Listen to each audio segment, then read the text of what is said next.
O Brasil foi considerado pela OMS, ou seja, a Organização Mundial de Saúde, o país mais ansioso do mundo. E é uma triste marca que atinge cerca de 19 milhões de brasileiros que sofrem com algum tipo de transtorno mental. E esse cenário só piorou com a pandemia, com desemprego, com crise econômica e com violência nos grandes centros. Mas eu quero saber de você, como você cuida da sua saúde mental? Hoje eu vou falar sobre dois transtornos muito comuns atualmente, a ansiedade e a síndrome do pânico. Você sabe qual é a diferença entre eles? Essas e outras questões você vai conhecer agora, então fica comigo até o final do vídeo. Ah, mas não se esquece de se inscrever no nosso canal, viu? Ajuda a gente a fazer 7 milhões de inscritos. Clica no sininho para ativar as notificações, deixa o teu like e manda esse vídeo para todos os teus grupos do WhatsApp. Sabe por quê? Todo grupo tá cheio de gente ansiosa. Então manda agora para ajudar esse pessoal. Bom, tem sido cada vez mais desafiador manter a calma, manter o foco nesse mundo tão agitado, não é verdade? Tendo que dar conta de tanta coisa. E são poucos os que conseguem conciliar trabalho, família e ainda arranjar um tempinho para si mesmo. E quando a gente entra nessa roda viva, a gente acaba sendo vítima de algum transtorno ou de esgotamento mental. E hoje em dia é muito comum as pessoas sofrerem de ansiedade ou já terem vivido algum episódio de síndrome do pânico. Eu mesmo tive, quem me acompanha aqui há muito tempo sabe que eu tive um ataque de pânico há mais ou menos 13 anos atrás. Eu vivia muito ansioso e não fazia nada para mudar isso. Continuava levando a vida, literalmente empurrando com a barriga. E aí um belo dia eu sofri um ataque de pânico. Essa história eu já contei aqui várias vezes, mas eu vou resumir brevemente. Comecei a passar mal dirigindo o carro do lado da minha mãe. Comecei a ter suor frio, tremedeira, tontura, coração disparou. Minha pressão foi para 21/11 e eu terminei numa UTI. E depois eu fui investigar. Realmente eu tive ataque de pânico. Então, ansiedade e ataque de pânico são dois transtornos com características muito parecidas. Alguns sintomas são comuns nos dois casos. E aí as pessoas se confundem e os médicos também. Mas como diferenciar? Bom, bora começar pela ansiedade. Todos nós temos algum grau de ansiedade que, de certa forma, dá um tempero na nossa vida. Nesse caso, eu estou falando da ansiedade que a gente sente quando a gente se prepara para fazer uma viagem dos sonhos. Né? Agora mesmo eu estou indo viajar para Miami, né? Vou fazer um cruzeiro para as Bahamas, né?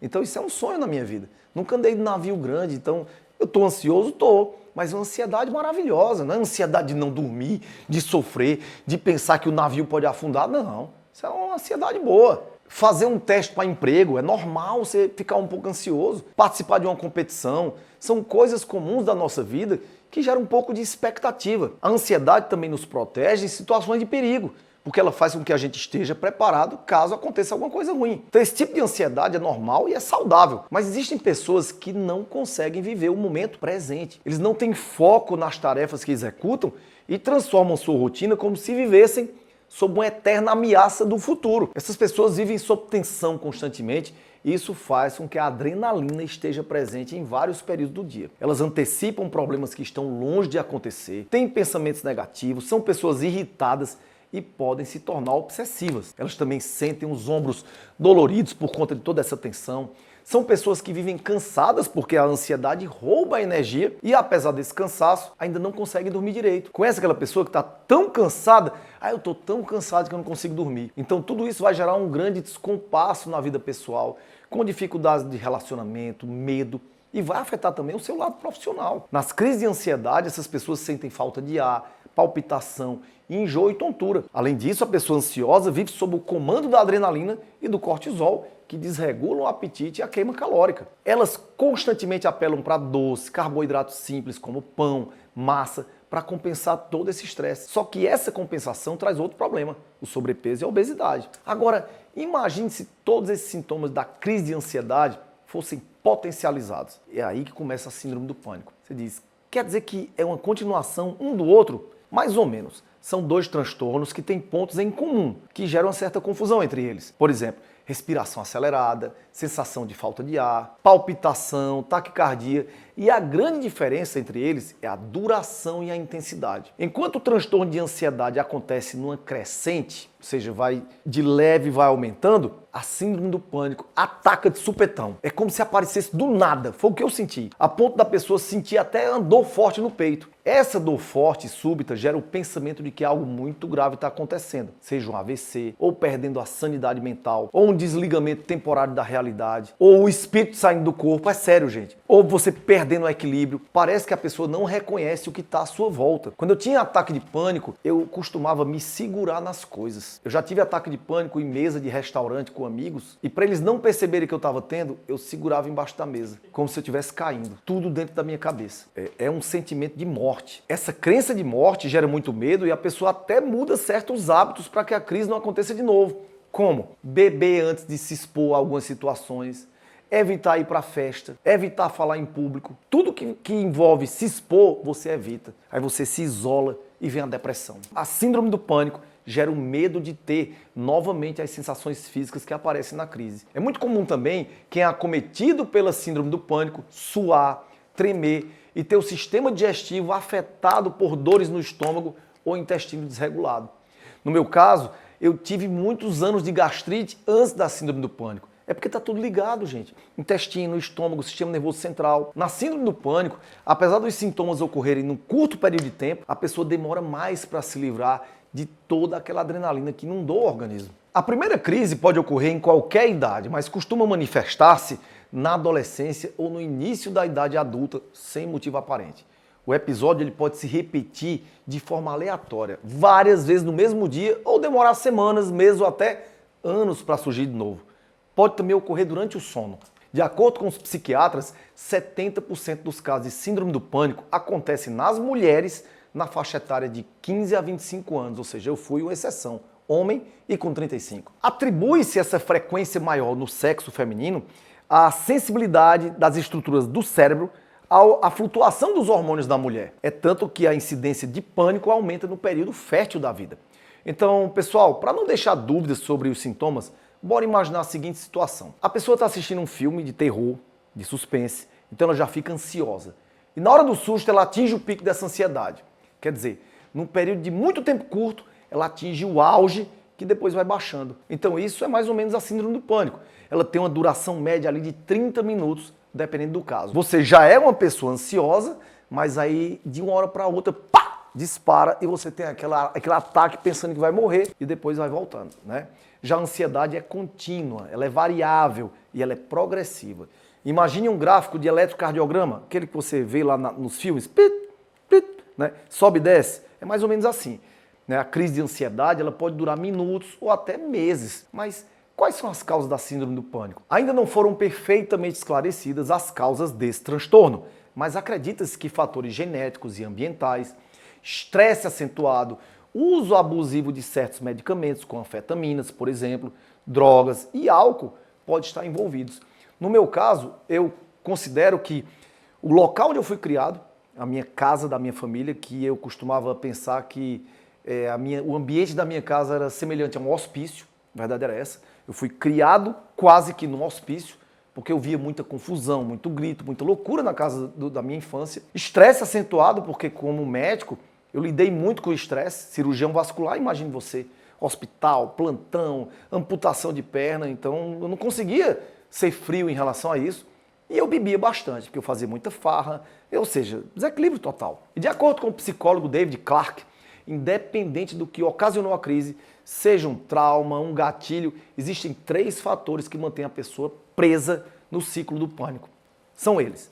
A pessoa fica hipervigilante para as sensações do corpo, ou seja, ela está todo o tempo observando. Meu coração, eu costumava fazer assim, ó. Você fica todo o tempo olhando. E a partir das sensações corporais, ela dá um significado catastrófico.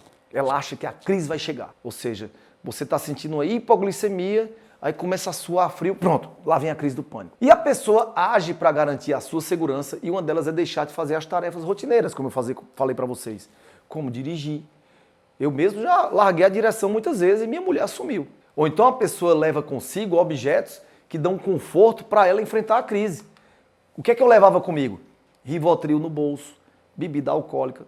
Eu escolhi a vodka, porque não dava mau hálito. E ninguém percebia que eu tinha bebido. Terço, para rezar. Gente, o negócio é sério. Com relação ao tratamento desses transtornos, o mais comum é a prescrição de ansiolíticos e antidepressivos e psicoterapia, especialmente a terapia cognitivo-comportamental. Daí é preciso?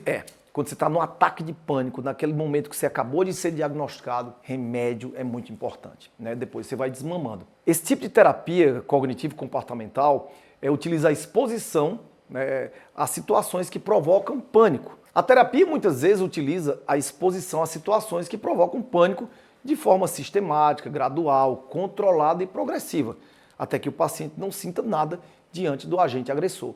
Lembrando que às vezes não tem agente agressor nenhum, é do nada, sem explicação. Quem adota esse tipo de terapia consegue obter bons resultados entre 8 a 12 semanas. O meu problema grande que eu tive é porque o médico que me tratou no início me deu remédios pesados que me deixaram viciados, então eu demorei a sair dos remédios. Com relação à medicação, precisa ser mantida por períodos mais longos e descontinuada progressivamente por conta do risco das recaídas. Contudo, para não ficar refém dos remédios, os portadores dessa síndrome têm que aprender a relaxar com as técnicas de meditação, yoga e mindfulness. Essas técnicas me ajudaram muito, principalmente meditação, autoconhecimento, cursos de meditação que eu fiz assim de uma semana e participar de atividades coletivas como grupo de ginástica ao ar livre, grupos de artesanato, grupo de dança.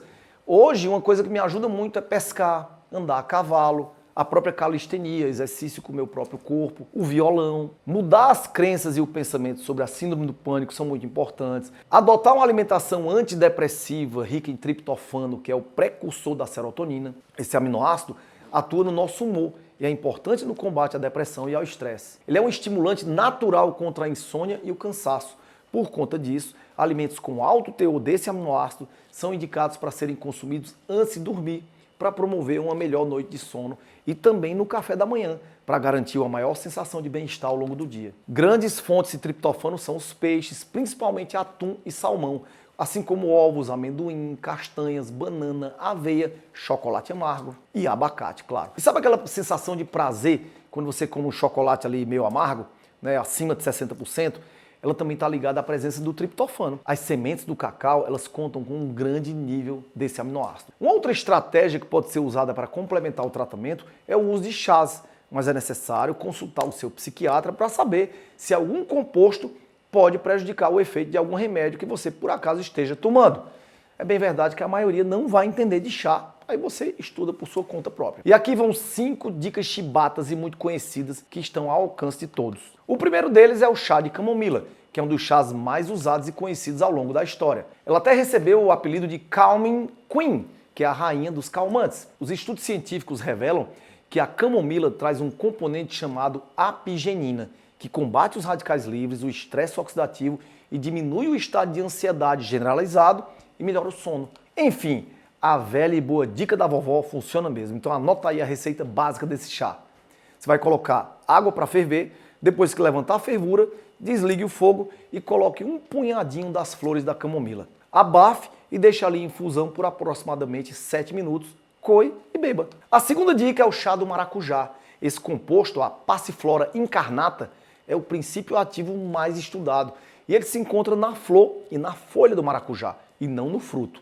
Logo, tomar o suco de maracujá não vai ajudar muito. A eficácia do uso da Passiflora para casos de ansiedade, menopausa, dores no corpo e insônia tem comprovação científica. Esse composto foi comparado ao antidepressivo, inclusive para pacientes em tratamento odontológico, que o uso da Passiflora diminuiu os sintomas de ansiedade. Então bora para a receita também. 4 folhas de maracujá frescas picadas ou 2 folhas desidratadas do maracujá. 3 copos d'água e aí você leva para ferver durante 10 minutos. Depois você coa e bebe. Um outro chá muito usado que chegou a virar moda é o chá verde. Essa bebida tem características bem peculiares e a gente deve usá-la de maneira bem estratégica. O chá verde tem como composto principal a Camellia sinensis e o seu uso atua no corpo da seguinte forma.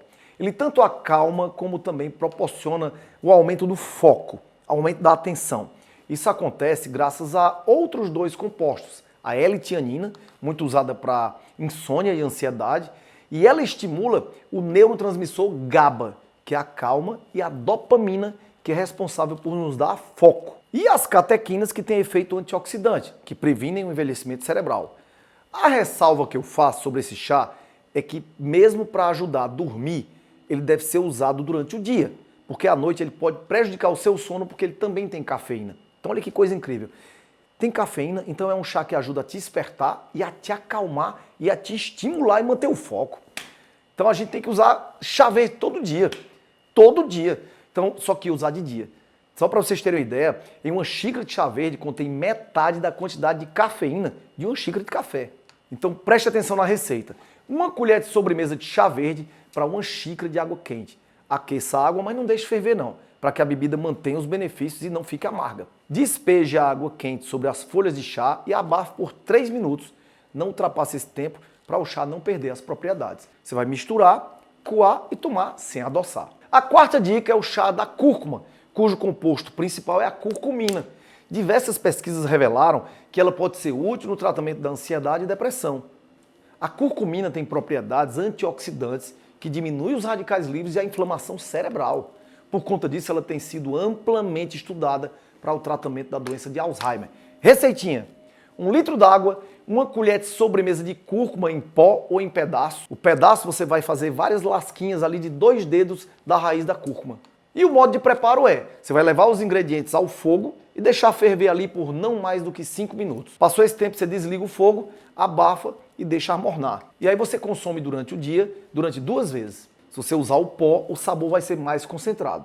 Se você ainda não está acostumado, tente a planta para começar. E a quinta e última dica é o chá de Gotu Kola, mais conhecida como centelha asiática. Ela atua no sistema nervoso e a ingestão do chá da erva promove uma função estimulante, revigorante e tranquilizante, sendo normalmente usada para tratar ansiedade, insônia, para melhorar o humor e as funções cognitivas. Um estudo mostrou que a ingestão de 750 mg da centelha asiática por 2 meses contribuiu para melhorar a memória, a concentração e o humor das pessoas que consumiram a erva. Esse mesmo estudo comprovou que a ingestão de 1000 mg do extrato de centelha asiática por 6 meses melhorou a depressão, a insônia e a perda de apetite nos idosos. E aqui vai a receita. O chá deve ser preparado na proporção de 1 colher de sopa de folhas secas para cada meio litro d'água. Você ferve a água, acrescenta a planta e desliga o fogo.